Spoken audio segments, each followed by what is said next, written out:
Thanks to everyone who have subscribed. If you have not, please do. And thanks for coming out here. I really appreciate you. Minister of Humanitarian Affairs, Sadia, weeps as Communication Minister Patomi disgraces her at the Federal Executive Council meeting. Hello, everyone. You know, the Minister of Humanitarian Affairs woman, that woman is a very soft woman, who is making this madam to cry now. That is so unfair. You know, they've been defending budget, and guess what? Some of them, the lies, it's not some of them, all of them, the lies is too ambiguous. It's too much that, in fact, even the dead, when they hear the lie, the money that is what are calling, they roll in their grave and say, Nigeria, where do we go from here? Where exactly? You know, it's only in this country where we see that they spend billions and billions and trillions. And guess what? Nothing is happening. The billions and trillions remain the same. Nigerians do not experience or understand what is going on. Anyway, my people, how are you today? Please don't forget to give us a thumbs up, subscribe if this is your first time. We really appreciate you. Let's carry on and get all the details. The disappointment between the two ministers, according to a top source, has further confirmed insinuations that there was division among the top aides of President Muhammadu Buhari. The Ministers of Humanitarian Affairs, Disaster Management, Sadia, was on Friday involved in a heated argument with our communication and digital economic challenger, Isia Patomi, during the weekly Federal Executive Council meeting at the Presidential Villa, Abuja. The disagreement between the two ministers, according to a top source, was further confirmed in insinuations that there was division among the top aides in the House. Sahara reporters gathered that trouble started when Patomi presented his ministry plan activities for approval, which include the mapping and registration of internal displaced persons across the country. I told you that in this country, when you hear what they are doing with money, even the dead that have been buried, turns in their grave and say, Nigeria, God have mercy, even the dead. You understand? You get the gist, right? Let's continue. So Sahara reporters gathered that the trouble started when Patomi presented his ministry plan activities for approval, which is included in mapping and registration of internal displaced persons across the country. Immediately after the communication minister submitted his submission, a furious Sadia raised her hand to speak with exclusive objection to the approval for such activity pending review and approval from her ministry.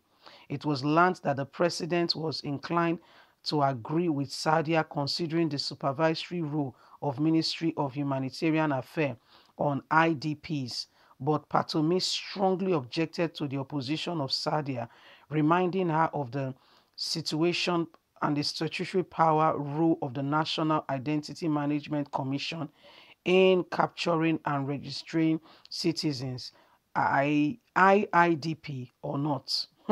My dear, so power crash, started when one say you don't have one say I am the one to monitor to say if you need that or not. The other one say who born you where? It's not in your place. I am a man. You cannot say that. And guess what?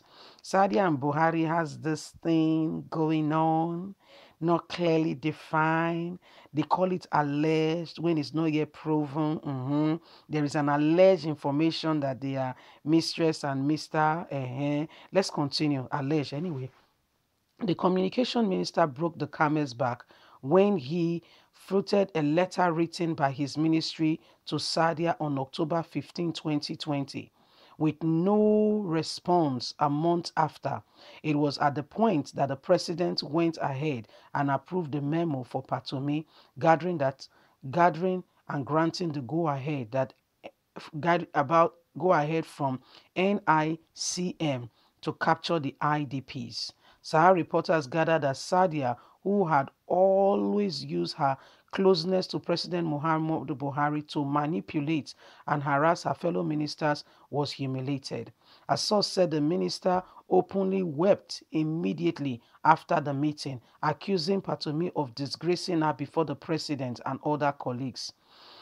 Sadia is very afraid. She has this fear that the capturing of capturable of exposing and corruption usually perpetrated in the name of IDP, the source has said, and that's why she stands against it strongly.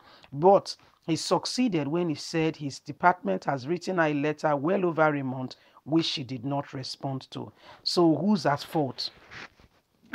Madam, are you the supervise things? That's what happens in our country. Inadequacies in office. Your fellow minister, this is not a Nigerian who wrote you a letter.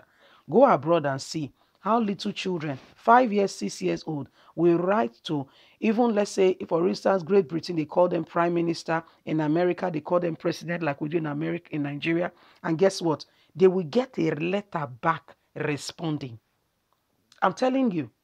You will want, I'm using that example because most of us want to say as insignificant as a childish letter will be. What will a child be demanding? What exactly does a child want that will be demanding from leadership? But guess what? Leadership will pay attention to it and will not, throw it aside or take it with levity. They will respond to that child to build the child's confidence. In Nigeria, no. Have they taken matters seriously? So this is what goes on in our very own country. And now she's crying that they humiliated her. We don't know what that guy is up to. There is a lot involved. We don't know exactly all the mago Nigerians will say involved in the whole process. But guess what? He's got a point.